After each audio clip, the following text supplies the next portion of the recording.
هغرف الرز اهو. بصوا الفلفل ازاي.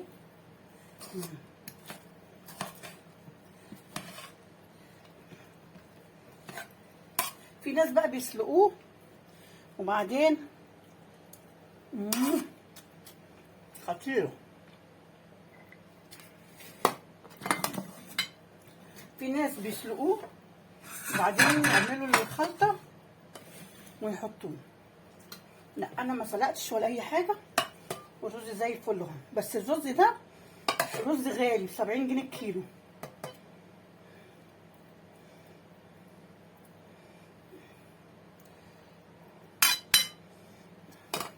طعم الرز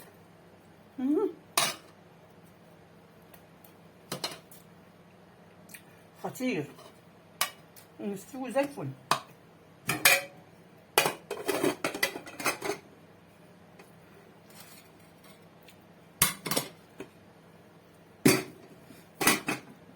ان شاء الله النهارده هعمل لكم الشيش طاووق بخلطه جميله جدا بطريقه حلوه.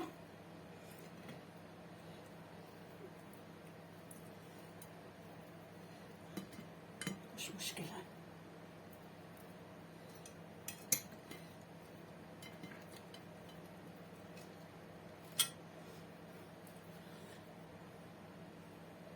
ان شاء الله هعمل لكم النهارده الشيش طاووق والرز المبهر بطريقه حلوه وجميله.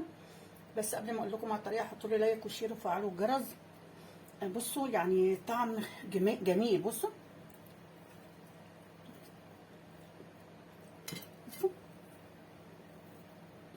سوزي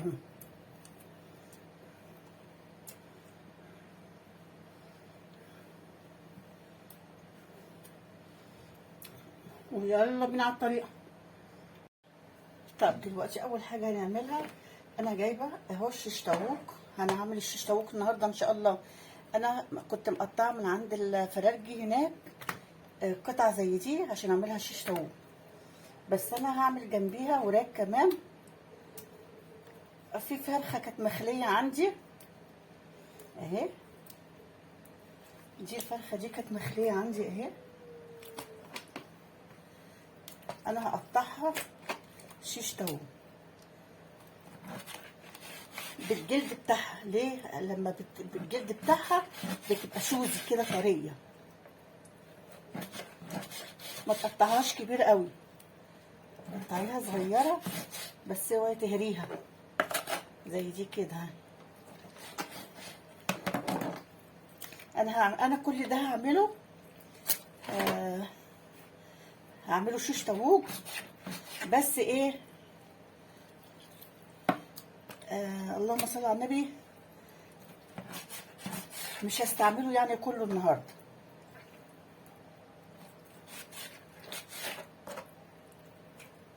لو في حته زياده زي دي كده تشيليها اهي.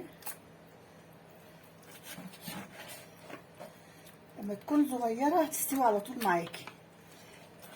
دي هعملها على في السيخ في الخله وعلى الصينيه وادخلها الفرن. انا عندي الفرن البتاع ده الكهرباء اهو، بس ايه انا ما بستعملهوش كتير لان عشان اطلعه بقى موال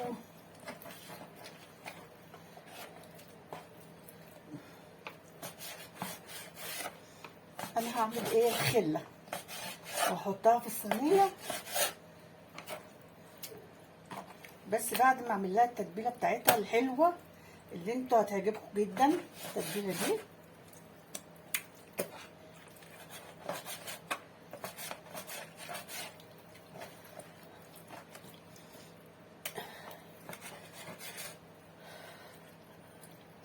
على قد ما تقدري خلي حبه فيها يعني من الجلد عشان تطلع شوزي وحلو. التتبيله بتاعتها كمان ايه خطيره. التتبيله بقى تعمليها عندك على طول للمشاوي. هو البتاع دوت عباره عن ايه؟ الشيش طاووق عباره عن عباره عن فراخ مشويه.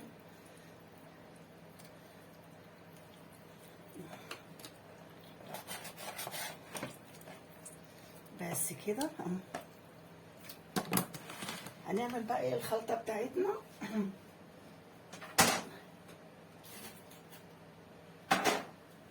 هحضر الحاجه واجيلكم. هستعمل بصلايه بقى الاول، بصلايتين حلوين كده. انا جبت الكبه اهي هعمل الخلطه. احط بصلتين او بصلايه كبيره وواحده صغيره زي ما انت عايزه.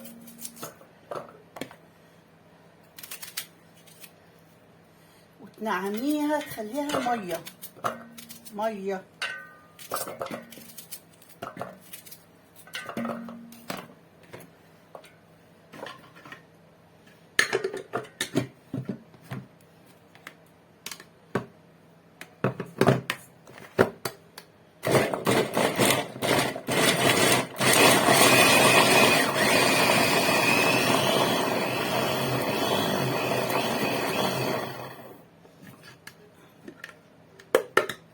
هحط عليها ايه سنه ميه عشان انا عايزاها تبقى ايه حبه صغيرين قوي كده، عشان انا عايزاها مطحون قوي. ليه بقى؟ عشان انا هاخد الميه بتاعه البصل بس، مش هاخد البصل كله.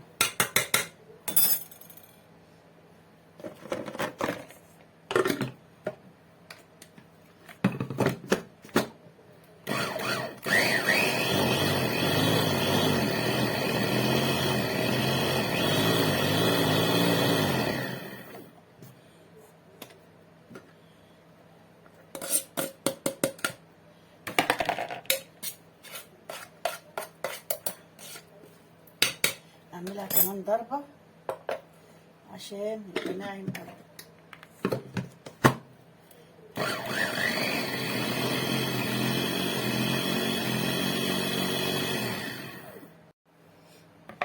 هصفيها بقى.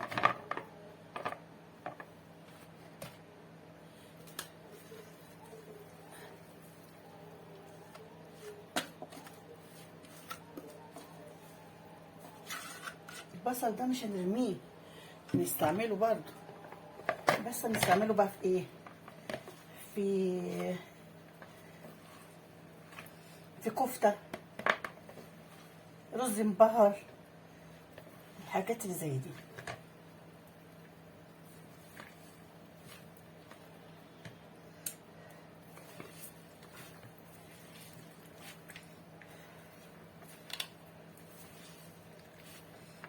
بس كده.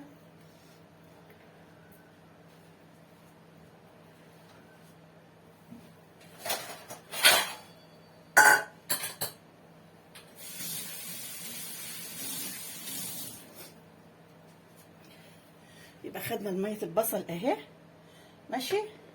هنيجي بقى نعمل بقيه الخلطه بتاعتنا. هنحط هنا فلفل الوان اهو، والقوطه اهي 3 قطيات كده صغننين، وفلفل اخضر، يعني هتحطي فلفل حامي وفلفل اخضر، فلفل الوان لو عندك زي كده. عندي فصين توم، قرن فلفل حامي، واخدين بالكم. هنحط مثلا ليمونه، انا هحط ليمونه ونصين. الحاجات دي بتخلي اللحمه طريه.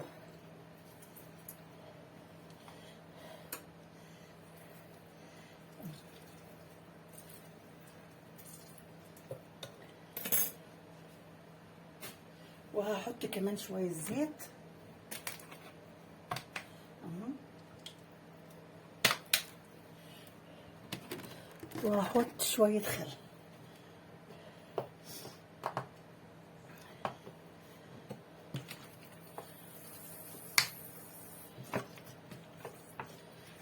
بس كده.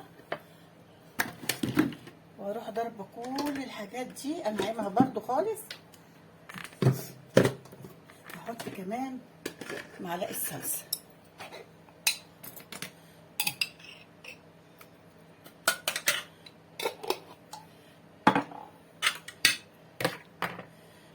وهنضرب بقى كل الحاجات دي كده في بعضيها.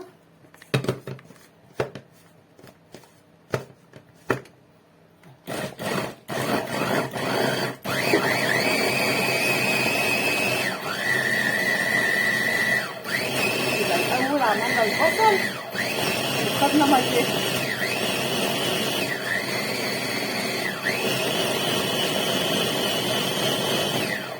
بعد كده عملنا ايه؟ الخلطه بتاعتنا الحلوه دي اهي. لسه ما حطيناش عليها توابل. هحطها بقى فين؟ هنا مع البصل.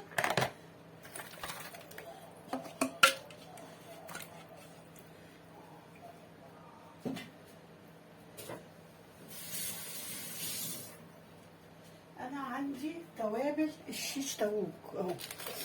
بصوا انا هحط ده، انا عندي ده هحطه، وهحط ملح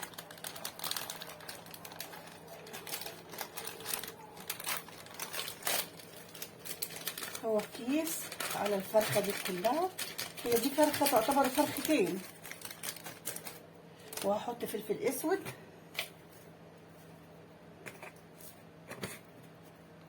وهحط بابريكا،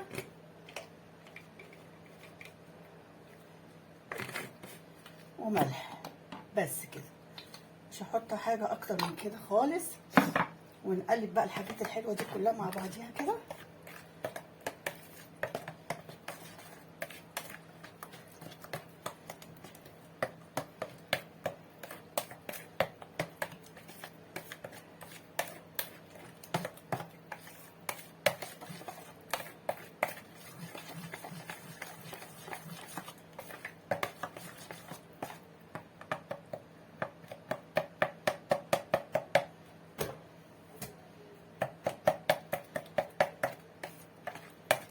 بس كده. الله، الريحه طالعه ايه. هنحط بقى فيها الحاجه بتاعتنا اهي. وهنغطي عليها. المفروض الحاجه دي تتعمل ايه قبلها بيوم. طبعا احنا ما لحقناش نعمل الحاجه بالليل. طب هخليها بقى ايه في الحاجه دي لمده ساعتين. هغطيها واحطها في التلاجة لمده ساعتين، وبعد كده نشوف هنعمل ايه. انا هعمل الرز. هحط زيت،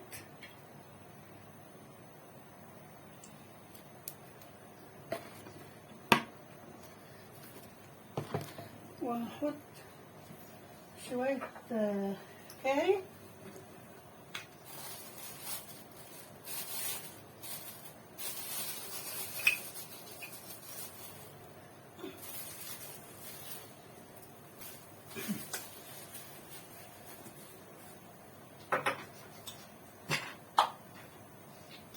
وهحط وحدتين لومي، وهحط كام حباية كده كبابسين. وانا عندي الزعفران اهو جايباه من العطار، بودرة الزعفران برضه هحط.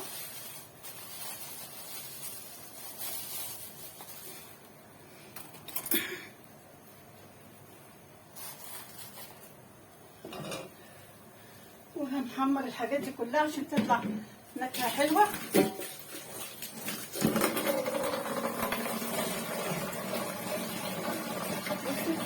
حمريهم كده عشان تطلع ريحتهم.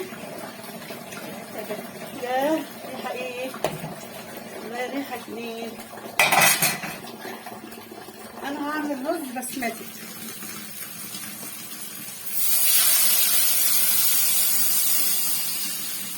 هعمل كوبايتين رز بسمتي بس. يبقى هنا حطينا ايه؟ بودرة زعفران، كركم، واتنين لومي، وحبة الكبابسين.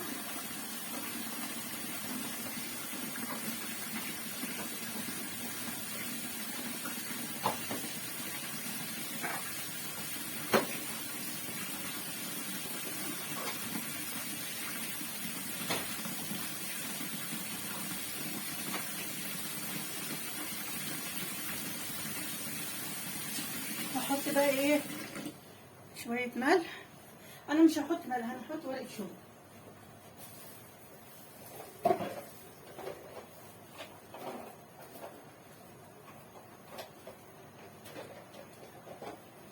هحط ورقه شوربه عشان تدي طعم حلو، وحبه ملح صغيرين.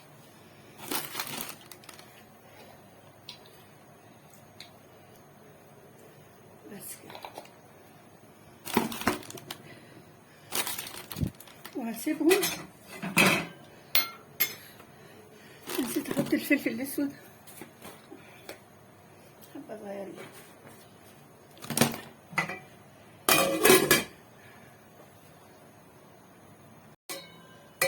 هحط كمان، المفروض كنت حطيتها وانا بعمل السمنه بس مش مشكله، معلقه وانا بعمل بحمص الحاجه، معلقه بتاع ده صلصه.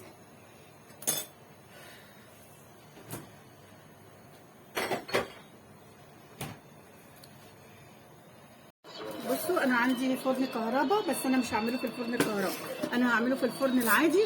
بس انا جبت الشبكه بتاعته والصاجه بتاعته، حطيت من تحت ورقه فويل كده عشان ينزل عليها الدهون كلها، ما تحرقش الصاج وتبوظه، ما اعرفش انضفه. لكن كده هتشيل البتاع وتنضفي على طول. انا البتاع ده الشيش طاووق انا مش هعمله باسمه ايه ده. انا عندي اهو العصيان اهي، هستعمله بيها. بسم الله الرحمن الرحيم.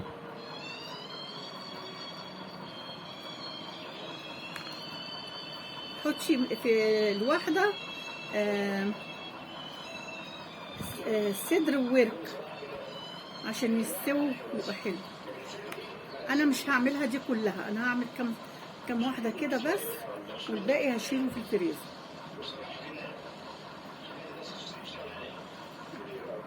بصوا اهي، نحطها بقى كده اهي، احط فيها واحدة كمان عشان ايه نستغل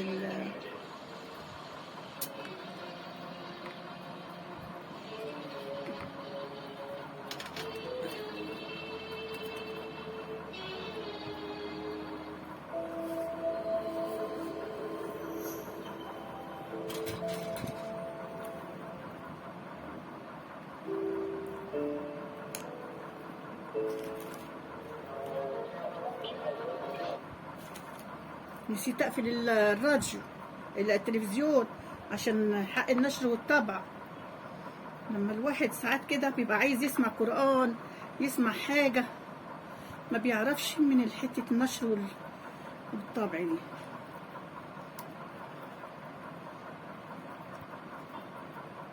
انا عامله لها الخلطه دي جميله قوي قوي، اعملوها. وعملت الرز، هقوم اشوفه اهو على النار، اعملهم وبعدين ايه نوضبها مع بعض.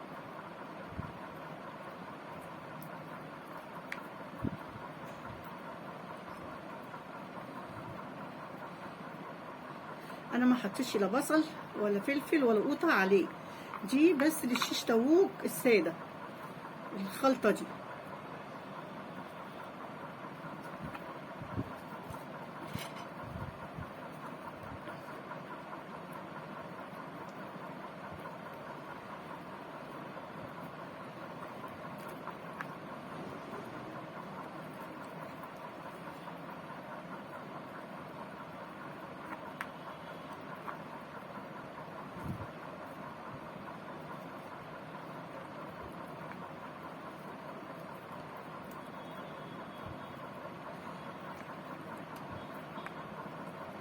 هخلص بقى وبعدين اجيلكم. بصوا انا عملتها اهي، بحيث ان كل واحد ياخد 2 اهو. وفاتحه البوتاجاز انا على عاملاه على 190 او 180.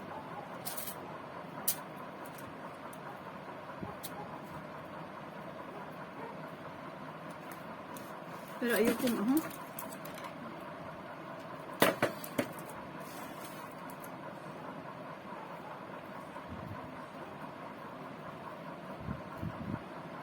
فاضي مش مشكله. خدي يا ريهام حطيه في الفرن يلا.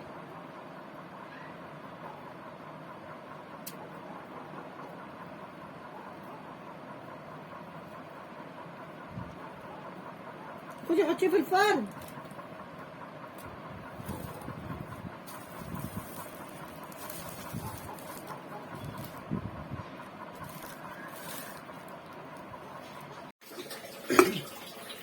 بصوا الفلفل ازاي، بتزودي الميه. حبه رز بقى تاكليهم عسل، لوز اللوز، عسل عسل عسل. بصوا بصوا مفلفل ازاي.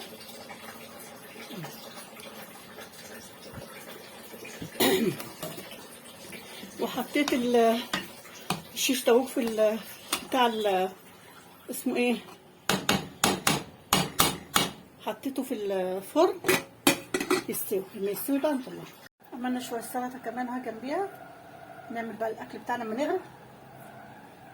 كابوتشا ليه 8 جنيه. شفتوا الكابوتشا بكام؟ 8 جنيه. الشيش طاووق اهو، بس احنا نسيناه شويه ليه في الفرن علشان جالي ناس ونسينا الحاجه في الفرن. بس بقى هحط في طبق. طعمه خطير.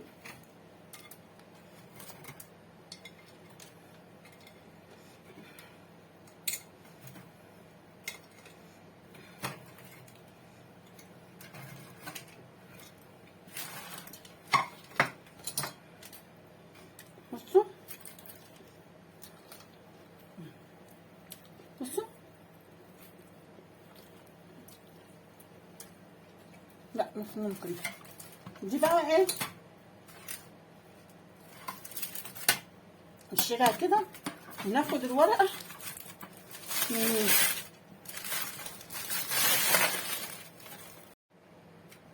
ادي الشيش طاووق اهو، وهغرف الرز، وعملت السلطه.